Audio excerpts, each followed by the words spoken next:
Seguimos en nuestro evento de recursos humanos. Vamos ahora a hablar sobre el desafío de hacer equipos en la nueva normalidad. Me acompaña Rafael Maratea, que es director, creador de Maratea Training Company. Hola, Rafael, gracias por acompañarnos. un honor. Un gusto charlar. Para la audiencia, bueno, Rafael tiene un apellido que les va a sonar familiar a muchos, ¿no es cierto? Como él dice, ya es más conocido casi por ser el papá de Santiago que por ser Rafa, un gran coaching de empresas. Pero Así es. Es la vida que nos toca. Con Perdí mucho gusto. mi identidad por completo. No, vamos a recuperarla. Ok, vamos a recuperarla, te agradezco. Rafa, a la hora de armar un equipo, ¿el orden de los factores altera el producto? Digo, ¿o hay que empezar por algún lugar en particular? ¿Vos aconsejás algo puntual?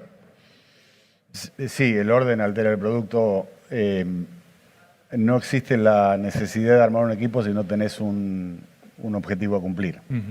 De manera que para poder armar un equipo o tener un equipo, el primer paso es tener Definir un un objetivo o un desafío a cumplir. Si no, no tiene ningún sentido la creación de equipo. En el último tiempo se habló mucho de trabajo en equipo y de armar equipos, y muchos fracasaron porque en definitiva no tenían nada para cumplir, no había ningún desafío, entonces se armaban equipos que después terminaban en el fracaso o no terminaban constituyéndose como equipo porque no había nada para hacer. Claro. O sea que sí, el objetivo va primero. ¿Cambió un poco la forma de motivar después de la pandemia? O sea, los métodos son, en general, siempre se van adaptando de alguna manera, pero ¿vos sentís que ahora hay que buscar motivadores distintos?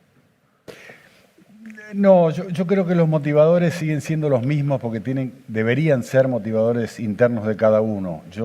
Es muy difícil que yo pueda motivar desde el exterior, desde afuera. En ese sentido, me parece que la manera de motivarse es encontrar la motivación de cada uno dentro de uno. Y lo puedo hacer por diferentes métodos, no necesariamente hay uno que sea en particular. El gran problema que yo encuentro es que muchos no entienden dónde radica su motivación y tienen que buscar en el exterior cosas que están en su interior. Pues yo creo que el gran desafío hoy es poder, mucho más después de la pandemia que nos metimos tanto para adentro, el gran desafío de hoy es poder encontrar en cada persona el motivador que le despierta la acción para poder generar un resultado. ¿Y no es más difícil encontrar ese motivador? Digamos, creo que la pandemia nos puso como otras capas encima, de alguna manera. Hay otras preocupaciones, o sea, la salud pasó a ser una preocupación, el contexto donde uno desarrolla la actividad también. Correcto. Entonces, eso lo hace, a mi modo de ver, un poco más difícil. ¿O no ha sido así? Digamos, ¿cuál ha sido un poco lo que viviste en estos 2 años? Yo creo que la pandemia nos trajo como factor primario volver a las cosas básicas, a lo realmente importante. Y desde ahí me parece que volvimos a esos fundamentos que habíamos perdido por el trajín de todos los días, que nos llevaba a lugares donde no queríamos estar. Creo que, aunque parezca raro, la pandemia ha sido una bendición para muchos porque nos volvió a encontrar con nosotros mismos. En ese espacio que perdimos por la vorágine de todos los días, por correr atrás de la plata, por correr atrás de cumplir objetivos, por presionarnos para ser exitosos, todo esto que durante mucho tiempo vivimos, yo digo que el universo dijo, si vos no parás, te paro yo, y nos paró. Y en ese parar que hubo del universo, la gente tuvo que volver a encontrarse. El problema es ese. Me parece que hay muchos que no les gusta encontrarse nuevamente, y es con lo que están lidiando, con lo que se están peleando en el día de hoy. Mencionaste la palabra éxito, que suele ser identificado como uno de los motivadores tradicionales. ¿Eso sigue siendo así o aparecen otros factores hoy como, digamos, más personales, más ligados a los propios deseos personales de cada persona? Yo definiría primero éxito, porque una cosa es el triunfo y otra cosa es el éxito. Para mí, por favor, y siempre voy a hablar desde mí, no quiero generalizar, ¿no? Pero para mí el éxito es la realización progresiva de un sueño. De manera que siempre va a estar el sueño ahí. Y el alcanzar o no alcanzar ese sueño va a depender de cada uno. Y el sueño puede ser más grande, más chico, mejor, peor. Si yo tengo esta premisa, creo que, volviendo a lo de la pandemia, creo que nos ha puesto a mirar cuáles son aquellas cosas que yo quiero lograr en la vida. independientemente de mi trabajo, mi condición económica, mi condición social o incluso mi condición emocional. Claro. Creo que pasa por ahí. ¿El liderazgo se puede enseñar, transmitir o depende de cualidades innatas? ¿Cuál es tu experiencia? ¿Cómo lo has transitado en todos estos tiempos que has debido trabajar con organizaciones de distinto tipo? Digo, No, yo creo que el liderazgo es algo que se aprende. se puede aprender. Se puede aprender, sí, sí. Lo que pasa es que nosotros miramos al liderazgo desde la esencia del liderazgo o lo que nosotros fuimos mamando del liderazgo y hablamos de un liderazgo carismático. Claro. Y si vas a la palabra, al carisma, charisma o charismata, es don de los dioses. Es decir que yo estoy lejos. Pero cuando bajamos a la práctica nos damos cuenta que cualquiera puede ser líder en la medida que pueda aprender e incorporar herramientas que le permita conducir a un grupo hacia un lugar determinado. Que no significa manejar un grupo, ¿no? Es poder acompañar a ese grupo hacia un objetivo común o hacia un lugar concreto. De esa manera yo digo que el liderazgo se puede aprender sin ningún problema. No voy a tener el líder carismático, que es el que recordamos todos, como Jesucristo, Nelson Mandela, Mahatma Gandhi, San Martín, pon el nombre que quieras, que son los que primero surgen. Pero yo puedo ir o ser un líder desde mis acciones. Siempre pongo el mismo ejemplo. Maradona fue un gran líder carismático. Messi es un gran líder sin decir una palabra.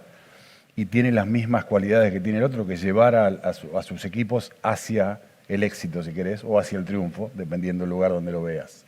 Pero de alguna manera ¿no sentís que está más idealizado el líder carismático como objetivo? O sea, como que uno debería sentir o responder cuando encuentra a alguien como carismático y reconocerlo como líder, ¿no? Seguro, seguro. A Messi no le ha costado bastante ser un líder, no sé si pasivo es la palabra, pero de alguna manera... Porque nosotros buscamos ese líder carismático, es el de la película de Hollywood queremos nosotros, el corazón valiente, aquel que... ¿Y en las organizaciones eso no pasa? Digamos, el carismático no es el que atrae un poco, por decirlo así, el interés de los equipos, más que el pasivo, el que es callado de repente o el reflexivo. Claro, acá está la gran diferencia. Una cosa es ser callado, pasivo, y otra cosa es liderar desde la acción. Bien. Sin la arenga, sin la palabra, sin decir nada, pero con mis acciones yo estoy motivando a que los demás hagan lo que tienen que hacer para lograr sus propios objetivos.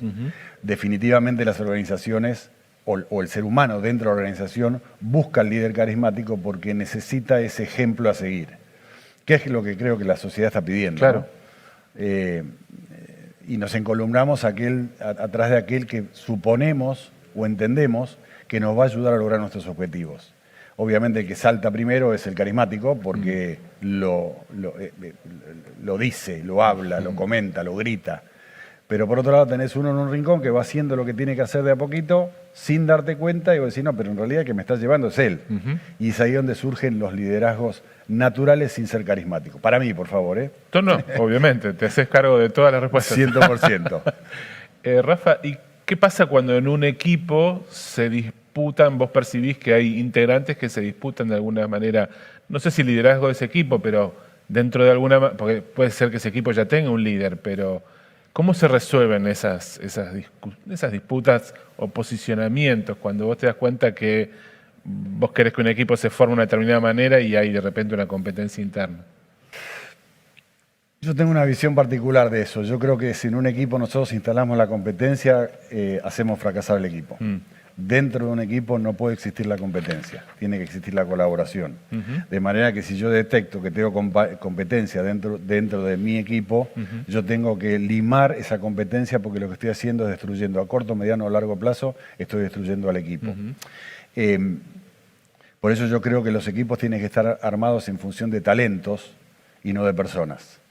Y yo lo que tengo que evaluar, o hablamos de si el orden de los factores altera el producto, yo tengo que fijar el objetivo, a partir de eso analizar cuáles son los talentos que necesito y sobre eso armar el equipo, para que no haya una competencia, para que no haya dos talentos iguales que disputan un espacio, sino que cada uno cumple una función particular. Esto si no sería como tener 11 defensores en un equipo de fútbol, claro. No tiene sentido. Los manuales de management funcionan más en organizaciones estables, porque uno se pregunta, bueno, la Argentina no es un país muy estable, digamos que nosotros somos casi por definición un país con escenarios de alta incertidumbre. ¿Qué recetas tenés que aplicar cuando trabajás en una organización o en una que digamos que está atada a una coyuntura incierta? ¿Cómo conseguís que haya como cierta estabilidad en la organización de un equipo? Ok, no creo que pase por las organizaciones, ni por el tamaño, ni por el establecimiento de la organización, me parece que pasa por el contexto. Okay. En 1999, Snowden, un colaborador de IBM, sacó un informe llamado Informe Cinefin o Cinedin, depende cómo lo quieras nombrar, que él hablaba de los contextos donde nosotros nos movemos permanentemente y marcó 4 contextos claros. Un contexto simple, un contexto complicado, un contexto complejo y un contexto caótico, que interactuamos permanentemente. El manual de management sirve en un contexto simple, donde ante el problema A tengo la respuesta B, que está escrito. Ahora, si yo no vivo ese contexto, yo no puedo aplicar los manuales de management a rajatabla, tengo que empezar a construir. Si voy al contexto complicado y ya ante el problema A hay respuesta A y B, entonces ¿cuál agarro? ¿Cuál elijo? Tengo que llamar a un especialista. Si voy al complejo, ya no hay nadie que me pueda ayudar, entonces tengo que apelar a la creatividad de mi gente, juntar a mi equipo y decir, muchachos, tenemos este problema, ¿cómo lo resolvemos? Y si no caemos en el caótico, donde el caótico yo no tengo manera de poder repensar la situación, tengo que actuar primero y después ver, se incendia la casa, salgamos, después vemos qué hacemos. Que es lo que nos pasó con la pandemia. Claro. No estábamos preparados, aparecemos en un contexto caótico. ¿Qué hay que hacer? Accionar. Bueno, accionemos. De eso pasó a un contexto complejo. Muy bien, ya accionamos. Ahora, ¿qué remedios tengo para esto? Bueno, nos encerramos, no nos encerramos, pónganme lo que quieran. De ahí pasó uno que pasó a ser más complicado. Hablemos con los especialistas, médicos, infectólogos, economistas, para ver si esto va bien. Y va a terminar en el simple. ¿Y el simple qué es? Bueno, va a haber una vacuna para el COVID. Che, tengo COVID, ponete una vacuna. Se acabó. Entonces me parece que en la Argentina que nosotros vivimos, en realidad la que vivieron nuestros padres también y la que van a vivir nuestros hijos también, nosotros siempre vamos a estar en entornos que son de complicados a complejos. Saco el caótico y saco el simple. De manera que hoy, en este complejo que es este contexto que es complejo, yo necesito apelar sí o sí a la gente. Tengo que agarrar a mi equipo, empezar a consultarlo, empezar a preguntarle. Ellos tienen la respuesta a todo porque lo están viviendo todos los días, son mucho más operativos que yo como líder, de manera que es imperativo que yo pueda escuchar qué es lo que mi gente me está diciendo. ¿Coincidís en que tenemos una habilidad particular para reescribir los manuales? Eso de que nuestra habilidad para desempeñarnos en contextos desde caóticos a simples, pasando por los complejos inciertos, hace que los ejecutivos argentinos tengan ese, no sé si es un don, pero bueno, esa habilidad por lo menos. Sí, definitivamente. Vivimos en el caos. Vivimos en el caos, en el accionar, en el cambiar. O sea que no tenemos manuales casi para apelar. El simple, como bueno. Y el simple en Argentina no es utilizable. Puede haber algunas prácticas que pueden ser las mejores prácticas hoy, que por ahí mañana son obsoletas, que mañana van cambiando. Y yo creo que el argentino tiene esa gimnasia. El famoso lo atamos con alambre es cierto. Nosotros sí, claro, permanentemente estamos reinventándonos para lograr el resultado. Sí. Eso creo que ha sido demostrado en la pandemia, digamos, ¿no? La capacidad de adaptación de, bueno, una sociedad, no solamente una empresa, un gobierno. Creo que fue, bueno, nos puso a prueba y más o menos... Sí, totalmente. Lo que me parece, Hernán, es que ya no puede ser más por imposición, como era en un pasado, donde yo, al ostentar el poder del cargo, yo podía imponer prácticas para lograr resultados. Hoy la gente no está permeable a esto. Hoy quieren ser consultados, quieren ser escuchados, quieren que se entienda que cada uno tiene sus propias necesidades y deseos y que eso tiene que estar contemplado dentro del ámbito del trabajo. ¿Qué es lo que más te piden hoy cuando te contratan? Si se puede saber. No, me piden de todo, pero digamos, lo primero que me piden es que le baje el precio. Pero al margen de eso, lo primero que me piden es cómo hago para entusiasmar a mi gente para que haga lo que tiene que hacer. O sea, lo que perciben como diagnóstico inicial es desmotivación en sus equipos. Sí, porque hemos perdido el rumbo. Después de la pandemia hemos perdido el rumbo. Antes era una vorágine que no nos permitía mirar el rumbo y después de la pandemia perdimos el rumbo. Sumado a eso, las nuevas generaciones tienen una concepción de la vida totalmente diferente a las que tenemos casi 60 años, ¿no? Y ellos quieren dejar una huella, no simplemente pasar por el mundo.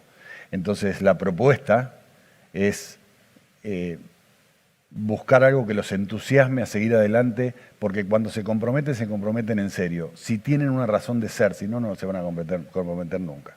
Y este entorno cambiante y tal vez con, digamos, cuando vos tenés que motivar desde más abajo, ¿no es cierto?